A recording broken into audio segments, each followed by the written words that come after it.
हसीना और हमीदा इनकी कथा है। लेकिन ये भगवान के प्रेमी थी दोनों। भगवान देखो, भगवान की कृपा तो उन पर होती है जो भगवान को चाहते हैं, प्रेम से चाहते हैं। ऐसे लोगों पर निश्चित कृपा होती है और वही भगवान के कृपा पात्र भी कहलाते हैं। और जिनको संसार का बहुत चाहिए और भगवान को माध्यम बना लिया तो कहाँ से वो प्राप्त होंगे। तो हसीना और हमीदा की बात है। ये अरब देश के रहने वाले इनके पिताजी थे। एक कुटुंब था, उसका नाम था खस कुटुंब था। और उसी कुटुंब में एक सरदार रहता था। वो बड़ा होशियार था, बड़ा चतुर था और उसके पास सब कुछ था, कोई कमी नहीं थी, संपन्न था, हर तरह से संपन्न था। उसी की एक बेटी थी जिसका नाम था हसीना। उसकी बेटी हसीना थी।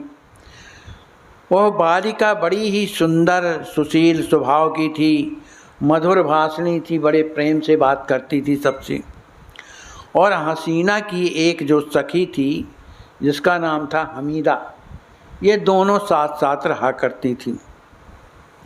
ये रोज़ाना सायंकाल क्या करते थे कि उसी खस मन के आंगन में ही एक सुंदर बगीचा लगा हुआ था। तो उस बगीचे में जा कर के ये दोनों पुष्पों का चयन करती थीं और मीठे मीठे जो फल लगे रहते थे उनको पाती थीं और वहाँ पर दोनों बहनें खेला करती थीं। फिर इसके बाद जब घर लौट करके जब वो आती थीं तब उनके पिताजी भी भक्त थे। तो उनके यहाँ एक धर्म ग्रंथ था जिसका नाम था अमरिल कैस नाम का ग्रंथ, वो धार्मिक ग्रंथ था। तो इस धर्म ग्रंथ को वो बड़े प्रेम के साथ सुना करती थी दोनों के दोनों। अब कोई भी कथा जब आदमी प्रेम से सुनता है, बैठा है और मन नहीं लग रहा, तो कौन सी चीज़ निकल रही है हमें क्या मालूम। लेकिन जो प्रेम से अगर सुनते हैं कथा, तो कथा का ये प्रभाव होता है कि उसे भगवान के प्रेम की प्राप्ति होती है। क्योंकि कथा में ही भगवान के गुणों का परिचय होता है कि भगवान कृपा करते हैं अपने भक्तों के ऊपर, तो ये सब कथा में होता है। तो रोज़ाना ये पिताजी से कथा सुनती थीं। अब इनका जो मन है भगवान की ओर झुका दोनों का। यद्यपि जात की मुसलमान थी लेकिन इनका मन भगवान की ओर झुक गया। रोज़ाना कथा सुनती थीं। अब एक दिन की बात है कि अपने भारतवर्ष से एक संत घूमते हुए और माने अरब देश पहुंचते हैं, अरब में पहुंचते हैं, खासकर इन्हीं के गांव में पहुंचते हैं। अब वो बड़े अच्छे रसिक संत थे, भगवान के प्रेमी थे। तो इनके पिताजी की भेंट उनसे हो जाती है। तो संत समझ करके कि भगवान के प्रेमी हैं, ये सोच करके उन संत को अपने घर में ले आते हैं और घर में के बरामदे में बैठाया महाराज को, सुंदर आसन लगा दिया और हाथ जोड़ करके कहने लगे, महाराज आप तो भारतवर्ष से आए हैं जहाँ सभी भगवान के धाम हैं, भगवान की कृपा है, भगवान ने वहाँ जन्म लिया है, तो कुछ सुनाइए हम लोगों को। तो महाराज तो प्रेमी तो थे ही, उन्होंने वृंदावन धाम की कथा सुनाई कि भगवान वृंदावन धाम में आज भी विहार करते रहते हैं और जो राधा रानी हैं, जो श्याम सुंदर हैं, वो सब वृंदावन में विहार करते रहते हैं। कभी इस कुंज में जाते हैं तो कभी उस कुंज में जाते हैं, इस तरह की लीला करते रहते हैं। अब चूँकि हमीदा सामने नहीं बैठी थी, हसीना सामने नहीं बैठी थी, लेकिन वो अंदर बैठी थी, उन्हीं की पुत्री, वो इस बात को सुन रही थी। अब देखो पिताजी भी सुन रहे हैं, लेकिन हसीना का सुनना अलग है, पिताजी का सुनना अलग है। अब जब वो सुना करके और महाराज जब चले गए, तब जो है हसीना के हृदय में भावना उठी कि जब भगवान इतने सुंदर हैं और राधा रानी इतनी सुंदर हैं, और जब वो अपने भक्तों को दर्शन देती हैं तो क्या हमें दर्शन नहीं देंगी? लेकिन उनका दर्शन तो तभी होगा जब हम वृंदावन जाएंगी। ऐसा उनके हृदय में विचार आया। उसकी जो सखी थी हमीदा, उससे उसने कहा कि सखी, किसी तरह से वृंदावन अगर पहुंच जाते तो बहुत अच्छा रहता, कम से कम श्याम सुंदर का दर्शन तो मिलता, राधा रानी का तो दर्शन मिलता। ऐसा सोच करके अब वो बड़ी उदास रहने लगी। अपनी माँ बाप की अकेली पुत्री थी, वो ठीक से न तो भोजन करती थी, उदासी थी मन में, न भोजन करती थी, न विशेष अच्छे कपड़े पहनती थी। इस स्थिति को देख करके उसके पिता ने कहा, बेटी आजकल तू उदास रहने लगी है, कारण क्या है? उसने कहा कि अब्बा जान कहते हैं कि अब्बा जान जब से उस संत ने जो भारतवर्ष से आए थे, उन्होंने श्याम सुंदर और राधा रानी की जब से चर्चा सुनाई है, वृंदावन के धाम का जो प्रेम का उन्होंने वर्णन किया है, जब से मुझे लगता है कि कब वो दिन आएगा कि मैं अपने श्याम सुंदर का दर्शन करूँगी। बस यही हृदय में छटपटाहट भरी रहती है और मैं बड़ी दुखी रहती हूँ। इस बात को सुनकर उनके पिताजी को प्रसन्नता हुई, क्योंकि वो भी कथा सुनाया करते थे। तो उन्होंने सोचा कि इस लड़की के हृदय में प्रेम पैदा हो गया, लेकिन कहाँ अरब और कहाँ इधर हिंदुस्तान, बहुत दूरी। तो उन्होंने कहा, हसीना जो तुम सोच रही हो ये भगवान तुम्हारी इच्छा जरूर पूर्ण करेंगे, लेकिन थोड़ा रुको, साथ तो मिले कम से कम। इस तरह से इंतज़ार करते करते काफ़ी दिन व्यतीत हो गए। अब एक काफिला वहीं से निकलता है, वो बगदाद जा रहा था व्यापार करने के लिए। उनके पास बहुत सा सामान था, व्यापार करते थे तो हर तरह का सामान रहता रहा, सोना चांदी रुपया पैसा कपड़े वगैरह सब कुछ, और सब लाद करके जाया करते थे। और एक दो लोग नहीं रहते थे, बहुत संख्या में रहते रहे। तो हसीना के पिताजी ने सोचा चलो ये मौका बढ़िया है, इन्हीं के साथ इन दोनों को भेज दिया जाए।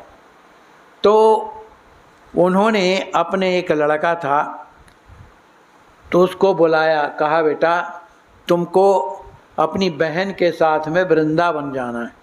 अब्दुल नाम था उसका, वृंदावन जाना। वो तैयार हो गया। अब इधर काफिला जो जाने लगा उससे उन्होंने प्रार्थना किया। यद्यपि व्यापारियों में वो भी आते थे, वो भी व्यापारी थे, तो एक दूसरे का प्रेम तो होता ही है। कहा हमारी बालिका जो है वृंदावन जाना चाहती है और आप वहीं से निकलेंगे तो इसको छोड़ते हुए चले जाइएगा। उन्होंने कहा ठीक है। अब बगदाद तो और आगे पड़ता है और दूसरे देश में जाना है। बगदाद दूसरा देश है, लेकिन रास्ता वृंदावन से ही था, इसलिए वो दूसरे देश जाना तो वृंदावन में इनको छोड़ देना।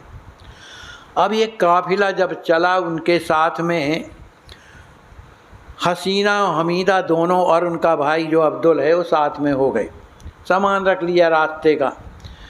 अब चलते चलते क्या हुआ कि एक नदी का किनारा मिला। शाम हो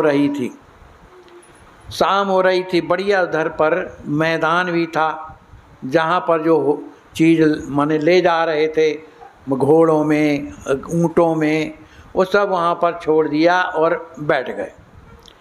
अब इतनी बढ़िया सुंदरता थी, वो जंगल की तो सुंदरता है, बड़े सुंदर फूल खिले हुए थे, हरी घास थी, बड़ा भारी मैदान था, किनारे से नदी बह रही थी। और इसी बात को हसीना ने उस बाबा से सुना था कि वृंदावन में जो है कालिंदी जी बहती हैं, उनके किनारे बड़ा सुंदर मैदान है, उसमें हरियाली छाई रहती है, पुष्प खिले रहते हैं, उसी में राधा रानी श्याम सुंदर के साथ रमण करती हैं, ये सुना था। उसके हृदय में आया कि चलो अभी समय है, दिनस्त होने वाला था। उसने हमीदा को पकड़ा और हसीना दोनों उस जंगल की ओर निकल गईं। उधर जब जाती हैं तो देखती हैं कि वन में बढ़िया फूल खिले हुए हैं। उनके हृदय में तो वही लगने लगा कि ये वृंदावन जैसे है, हरियाली घास आगे आगे बढ़ती चली जा रही हैं।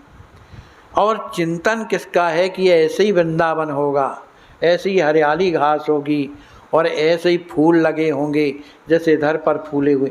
जंगलों में भी तो बढ़िया फूल फूलते हैं हर प्रकार के, इसी तरह के फूल होंगे। एक कल्पना कर रही थी। तो भगवान अपने भक्तों की कल्पना को जरूर जो है साकार करते हैं। वो चली जा रही थी दोनों लोग और ढूंढ रही थी जैसे पागल ढूंढते हैं कि शायद इस तरफ से आते हों श्याम सुंदर, कहीं इधर से ना आते हों। राधा रानी तो बड़ी दयालु हैं, उनको क्या हमारी दया न लगती होगी, ऐसा उनके हृदय में भाव चल रहा था। रोने लगी, हृदय में प्रेम भरे आया। उसी समय क्या देखती हैं कि एक वृक्ष के नीचे सुंदर स्वर्ण सिंहासन रखा हुआ है और उसी स्वर्ण सिंहासन में जुगल किशोर विराजे हुए हैं। सखियाँ यहाँ वहाँ खड़ी छत चमर डुला रही हैं। ये झांकी उन्होंने दर्शन किया। अब भाई भगवान ही तो थे, कोई दूसरे थोड़ी हैं। उनका जैसे ही इन लोगों ने दर्शन किया, उनका हृदय पता नहीं कहाँ से कहाँ चला गया, प्रेम में मस्त हो गई। वाह कितने सुंदर हैं, देखती नहीं। और इसके बाद जब झांकी ओझल हो गई तो उसी झांकी उनकी चूँकि हृदय में बस गई थी, उसी का दर्शन करने लगी अपने हृदय में और ऐसे भाव में डूबी कि उन्हें होश नहीं रहा और दोनों की दोनों वहाँ पर बेहोश हो जाती। इधर रात्रि हो गई थी तो जो यहाँ पर डेरा डाले हुए थे लोग, तो जो दुष्ट डकैत थे उन लोगों को पता चल गया कि एक काफिला नदी के किनारे रुका हुआ है, तो उन पर धावा बोला जाए। तो दुष्ट लोग अपने और भी लोगों को लेकर के और आए, उन सब के ऊपर टूट पड़े। उधर इतना घमासान युद्ध हुआ कि बहुत से लोग मारे गए, सब धन उनका छीन ले गए। केवल कुछ औरतें बची थीं और हमीदा और हसीना का जो भाई अब्दुल था, केवल वही बचा था और बाकी सब मारे गए। इनको जब आवाज़ सुनाई दी कि अरे ये क्या हो रहा है, शोरगुल हो रहा है, तब इनको होश आया क्योंकि बेहोश पड़ी थी। जब लौट करके जब वहाँ से आती हैं तो देखती हैं वहाँ पर साफ कटे पड़े हुए थे, खूना खच्च भरा, केवल कुछ औरतें और उनका भैया वर खड़ा था। अब वो जैसे ही आकर अपने भाई के पास आती हैं तो उन्हीं दुष्टों में से एक दो चार लोग वहीं पर छिपे हुए थे। छिपे हुए सब देख रहे थे और जैसे ही हसीना हमीदा को देखा, बड़ी सुंदर लड़कियां थीं, उनकी युवावस्था थी, तो उन्होंने सोचा चलो इन्हीं को पकड़ लिया जाए और पकड़ करके हम लोग बगदाद में जा कर के और इनको बेच देंगे और जब बेच देंगे तो बहुत सा पैसा मिलेगा।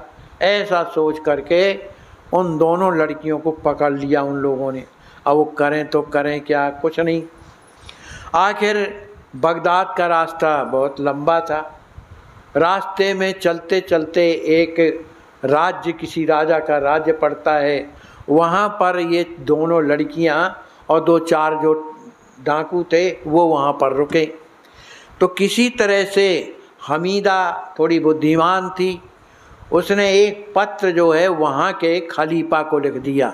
राज्य का खलीफा होता है ना, उसको लिख दिया कि हमको चार लोग पकड़े हुए हैं, हम जो है अरब की हैं और वृंदावन जा रहे थे, इन लोगों ने ज़बरदस्ती हमको पकड़ लिया है, इसलिए हमारी रक्षा करो। ये पत्र जब खलीफा के पास पहुंचता है तो ये अपनी सेना भेजता है और जैसे ही सेना भेजता है तो उन डाकू ही थे, उनको पकड़ लिया और पकड़ कर उन बालिकाओं को कहा तुम एक काम करो, राजमहल में तुम जाओ जहाँ बेगम रहती। तो हसीना और हमीदा को उस खलीफे ने अपनी महारानी के पास भेज दिया, बेगम के पास। अब इधर तो उनको कारागार में उनने डाल दिया। ये बड़ी प्यारी बालिका थी, बड़ी सुंदर थी। जैसे ही उसने देखा, महारानी ने देखा जैसे ही, तो इन बेटियों को देख करके उसके हृदय में प्रेम उत्पन्न हो गया। उन दोनों बेटियों को अपनी गोद में बैठाया और पुचकार करने लगी, हृदय से लगाने लगी और पूछने लगी बेटी तुम लोग कहाँ की हो, कौन हो, कहाँ जा रही हो, सब बताया कि हम अरब की हैं, वृंदावन जा रही थी भगवान का दर्शन करने के लिए, लेकिन ऐसी ऐसी स्थिति हुई और ये लोग पकड़ के हमें ले आए। कहा कोई बात चिंता मत करो, हम ही तुम्हारी माँ जैसे हैं। इस तरह से उसने उन लड़कियों को माना। इसके बाद उनसे पूछने लगी तो तुम अब एक काम करो, तुम अपने देश अरब लौट जाओ, हम साथियों को भेजते हैं, उनके साथ चली जाओ। लेकिन हसीना ने साफ कह दिया कि हम तो अब वापस अपने देश को नहीं जाएंगे, हम तो बिना श्याम सुंदर राधा रानी का दर्शन किए बिल्कुल उस तरफ नहीं जाएंगे, इससे भी बढ़कर की विपत्ति आएगी तो भी हम सामना करेंगे। इस तरह की जब बात कही, उस रानी का हृदय बड़ा दुखी हुआ और हृदय में प्रेम भी हुआ कि देखो ये बालिकाओं के हृदय में भगवान के प्रति कितना प्रेम, भले वो जात की मुसलमान इन्हें तो क्या हुआ, सबके हृदय में प्रेम होता है। तो उन्होंने क्या किया कि 8-10 सेवकों को बुलाया, जो सेना होती है। कहा इन दोनों बेटियों को, ये मेरी बेटियां हैं, इसलिए तुम इन्हें वृंदावन भेज करके आओ और सकुशल रहें तो सजगता से जाना। उस दिनों जो है काफ़ी परेशानी रहती थी, जगह जगह डकैत लोग पड़े रहते थे, लूट लेते थे, सब प्रकार के थे।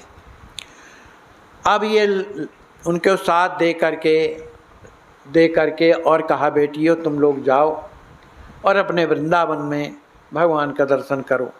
वे लोग उन सिपाहियों के साथ में और वृंदावन आते हैं। वृंदावन जब आती हैं तो उन्होंने कहा अब आप जाइए, साथी जो आए थे कहा आप जाइए अंगरक्षक, अब हम यहाँ अपने भगवान से का दर्शन करेंगे। तो ये जाती हैं तो एक मंदिर में पहुँचती हैं। पुराने ज़माने में मंदिर बांकी बिहारी के तो थे, कोई दूसरे तो थोड़ी, कहीं मदन मोहन का मंदिर, कहीं श्याम सुंदर का मंदिर, कहीं किसी का मंदिर ही थे। तो मंदिर बहुत बड़ा था, तो दरवाजे में जाके ड्यूढ़ी में बैठ गई। सोचने लगी अब हम लोग तो जात के मुसलमान हैं, लेकिन बिना अंदर जाए उनका दर्शन कैसे होगा। तो ड्यूढ़ी के अंदर जाने में क्या है कि उधर बड़ा भारी मैदान था, वो आंगन ही था, जैसे बरसाने में ऊपर आंगन बना हुआ है, ऐसे ही आंगन वहाँ पर था। तो वो आंगन में जाके दोनों बेटियाँ जा कर के बैठ गईं और सोचने लगी चलो इधर से दूर है, जैसे ही पट खोलेगा तो दर्शन करेंगे। पर किसी ने जा कर के पुजारी जी से बता दिया कि भाई हम अपना मंदिर तो भ्रष्ट हो गया। क्यों हो गया? कहा 2 मुसलमानों की लड़कियां मंदिर की ड्यूढ़ी के अंदर आ गईं, यद्यपि वो बाहर थीं, अंदर नहीं थीं, न जगमोहन में थी, आंगन में थी, लेकिन दुष्ट से दुष्ट होते हैं। पुजारी जी आए, कहा तुम लोग कौन हो, अंदर कैसे आ गए, तुम लोगों का ये मजहब थोड़ी है कि तुम इधर मंदिरों में घुसती भागती हो, हटो यहाँ से। इतना जोर की डांट लगाई। उन्होंने सोचा बताओ इधर भी आने के बाद ये हाल है कि भगवान हमें दर्शन नहीं दे रहे, तो अब करें क्या।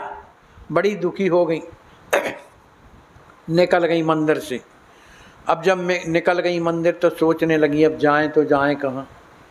उनके मन में आया कि अरे वो साधु तो कह रहे थे कि भगवान श्री राधा रानी और श्याम सुंदर कालिंदी के किनारे जो है घूमते रहते हैं, वहाँ लीला करते रहते हैं, विहार करते हैं। कहा तो चलो वहीं चलते हैं, वो वहाँ ज़रूर आएंगे। ऐसा सोच कर कि दोनों की दोनों ये और जमुना जी के किनारे जा कर के एक पेड़ के नीचे और बैठ जाती।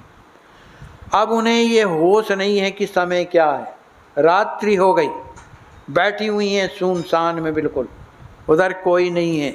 लेकिन आशा यही है कि उन संत ने अगर कहा है तो झूठ तो बोलते ना होंगे, और निश्चित ही घूमने के लिए यहाँ से निकलेंगे तब तो दर्शन मिल ही जाएगा। वो अगर दर्शन नहीं मिलेगा तो तुम क्या करेंगे। अपनी हसीना से कहती है कि अब लौट करके तो अपने देश चलना नहीं, अगर दर्शन ना मिले तो इसी जमुना जी में ही हम प्राण खत्म कर दें। ऐसा उन्होंने ठान लिया। और चारों तरफ निगाहें घुमा रही हैं, रात्रि का समय हो गया। तभी देखती हैं कि जमुना जी में एक सुंदर नाव चली आ रही है, बड़ी सुंदर नाव। और उस सुंदर नाव में इतना प्रकाश हो रहा है, इतना प्रकाश हो रहा है कि जगमगा रहा है। जमुना जी का जल भी जो है एकदम से प्रकाशमान हो रहा है। और उसी नाव के ऊपर बढ़िया सुंदर दिव्य सिंहासन बना हुआ है, और दिव्य सिंहासन में जुगल सरकार विराजे हुए हैं, श्याम सुंदर बैठे हुए हैं, वाम भाग में राधा रानी बैठी हुई हैं, मुकुट लगी हुई है, चमचमा रही हैं।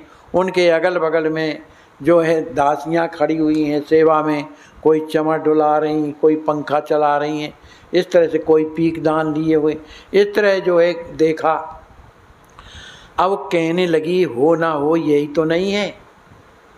अब रात्रि, और उनको तो अभी याद भूल गई कि हम लोग रात्रि में आए हैं कि कहाँ हैं। वो तो दर्शन किया, लेकिन सोचने लगी अगर ये नाव नज़दीक आ जाती तो अपन इनसे पूछ लेते कि तुम ही तो नहीं हो राधा जी, तुम ही तो नहीं हो श्याम सुंदर, तो पूछ तो लेते कम से कम। ऐसा मन में भाव आ रहे थे। तभी वो नाव नज़दीक आने लगी, और उसी नाव से एक सखी उतरती है, और वो सखी के जो माने चरण हैं वो जल के ऊपर ही ऊपर चले आ रहे हैं। वो आ करके और इन्हीं के पास पहुंचती है, हसीना हमीदा के पास। कहती है आप लोग कौन, कहाँ से आई हो, और इधर अकेले में रात में क्यों बैठी हुई हो, हमें तो बताओ। वो कहती हैं हम तो अरब देश से आई हैं, और एक यहाँ के संत वृंदावन के गए थे, तो उन्होंने श्याम सुंदर की माधुरी का दर्शन किया, राधा रानी की कृपालुता का दर्शन किया कि ये दोनों बड़े सुंदर हैं और बड़े हृदय के उदार हैं, दया है उनके हृदय में, तो इसीलिए उनका हम दर्शन करने के लिए आए हैं। अब पता नहीं होता है कि नहीं, मंदिर में भी गए तो वहाँ से हमको निकाल के भगा दिया, और इस तरह से फिर हम लोग बैठे हुए। तो वो दासी कहती है देखो वो जो नाव में जो विराजे हुए हैं ना, ये वही हैं जिनके दर्शन के लिए तुम आई हो, और वो तुम्हारे बारे में सब जानते हैं कि तुम कौन हो, कहाँ से हो। राधा रानी ने ही हमको भेजा है कि जाओ उनको यहाँ ले आओ, तो आप लोग चलिए। जब ये कहा तो उनके प्रसन्नता की सीमा न रही। वो दोनों की दोनों उस सखी के साथ में उसी माने जल में ऊपर ही ऊपर चलती चली जा रही हैं। और जैसे नाव, वो नाव तो देखने में लगती थी, नाव ही के अंदर पता नहीं कितना बड़ा मैदान, उसी के अंदर बड़े बड़े बगीचे, फूल खेले हुए, माने जो जो साधु ने वर्णन किया था वृंदावन का, सब कुछ उस नाव में उन्हें दिखाई दिया। अरे कहा तो साधु ने जो बताया वही है, पर अब ये सिंहासन कहाँ पर है। चल रही हैं, आगे जब जाती हैं तब बड़ा भारी सिंहासन, बड़ा दिव्य शोभा थी उसकी, प्रकाश निकल रहा था। और राधा रानी को जैसे ही उन लोगों ने देखा, श्याम सुंदर को जैसे ही देखा, तो राधा रानी ने ऐसा कहा आओ को रघुवीर सरिस संसारा, शील स्नेह निवाहनारा। भगवान ही हैं जो सबकी इच्छाओं की भावनाओं को जानते हैं, उनके हृदय में क्या इच्छा है वो अच्छी तरह से जानते हैं।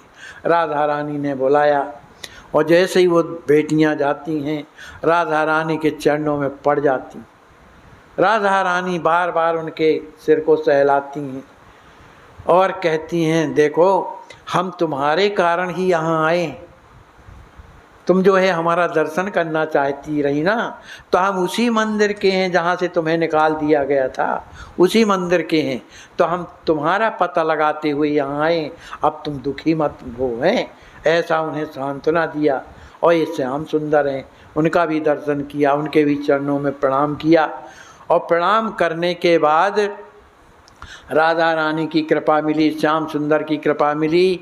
और वह जब दृश्य अलग हुआ तो क्या देखती कि जिस पेड़ के नीचे बैठी हूँ वहीं पर बैठी हुई हैं। अब तो उनके हृदय में भगवान की कृपा से ऐसा आनंद आ रहा है, ऐसा दर्शन हृदय में हो रहा, जो वहाँ बाहर दर्शन किया वही अंदर दर्शन होने लगा। इस तरह से उन्होंने अपना जीवन राधा रानी का नाम लेते हुए उन दोनों बहनों ने वो लौट करके अरब नहीं गई, उसी वृंदावन में रह करके उन्हीं के ख्याल में अपने जीवन को डुबाए हुए अंत में श्री राधा रानी की पार्षद बन करके उनके गोलोक में निवास करने लगी। बोलिए श्याम सुंदर भगवान की जय, श्री राधा रानी जी की जय। जय जय सीताराम।